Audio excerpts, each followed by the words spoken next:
उत्तर प्रदेश के इटावा जिले में यादव समाज के एक व्यक्ति को कथा सुनाने के अपराध में बेइज्जत किया गया और उसका सिर मुड़ दिया गया।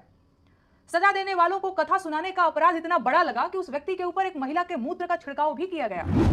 नमस्कार, स्वागत है आपके अपने YouTube चैनल संतोष निदर्दी फैन में। दोस्तों, उत्तर प्रदेश के इटावा से हैरान करने वाला मामला सामने आया है। यादव समाज के कथावाचक मुकुट मणि और उनके सहयोगी संत कुमार यादव के साथ मारपीट और अपमान की घटना ने पूरे देश को झकझोर कर रख दिया है। दोस्तों, इस मामले में ब्राह्मण समाज के कुछ लोगों ने कथावाचक की जबरन चोटी काट दी, नाक रगड़वाई और मारपीट की। इतना ही नहीं, सोशल मीडिया पर वायरल वीडियो में दावा किया गया कि कथावाचक पर पेशाब तक छिड़का गया। परिचित की मैडम से इन्होंने मूत्र बोले, भाभी आप अपना मूत्र ले आओ। उसे मूत्र से हमारे ऊपर छड़का इन्होंने, बोले ये अब पवित्र हो गए, ब्राह्मण के ये मूत्र तुम्हारे ऊपर पड़ गया, अब तुम पवित्र हो। दोस्तों, इस खबर को विस्तार से बताएंगे, इस पर चर्चा विस्तार से करेंगे। इससे पहले आपको बता दें कि इस वीडियो का प्रायोजक है DBM म्यूजिक भोजपुरी। अगर आप भोजपुरी गाने देखना और सुनना पसंद करते हैं तो इस चैनल पर जाकर देख और सुन सकते हैं। फिलहाल एक गीत नेहा सिंह राठौर के विरुद्ध रिलीज हुआ है जो स्क्रीन पे आपको दिख रहा होगा। दोस्तों, अब आते हैं खबर पर। दोस्तों, इस घटना का वीडियो वायरल होने के बाद हड़कंप मच गया। समाजवादी पार्टी के मुखिया अखिलेश यादव ने योगी सरकार पर निशाना साधते हुए आरोपियों के खिलाफ सख्त कार्रवाई की मांग की। उन्होंने लखनऊ में कथावाचक को बुलाकर सम्मानित किया और 51,000 रुपए का सहायता राशि दी। वहीं लोक गायिका नेहा सिंह राठौर ने भी इस मामले पर गुस्सा जताते हुए एक वीडियो जारी किया और उन्होंने लिखा, जाति पूछी धर्म नहीं। कथावाचक का सिर इसलिए मुड़वाया गया क्योंकि वह ब्राह्मण नहीं था।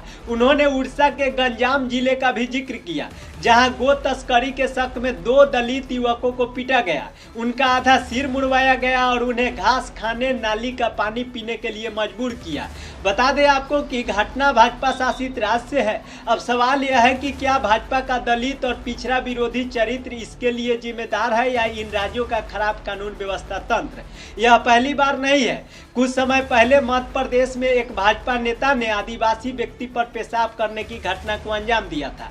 दोस्तों, इन घटनाओं की लंबी फहरिस्त है, तो सवाल उठता है कि क्या भारतीय न्याय व्यवस्था में कथावाचक जैसे कार्य को अपराध माना गया है?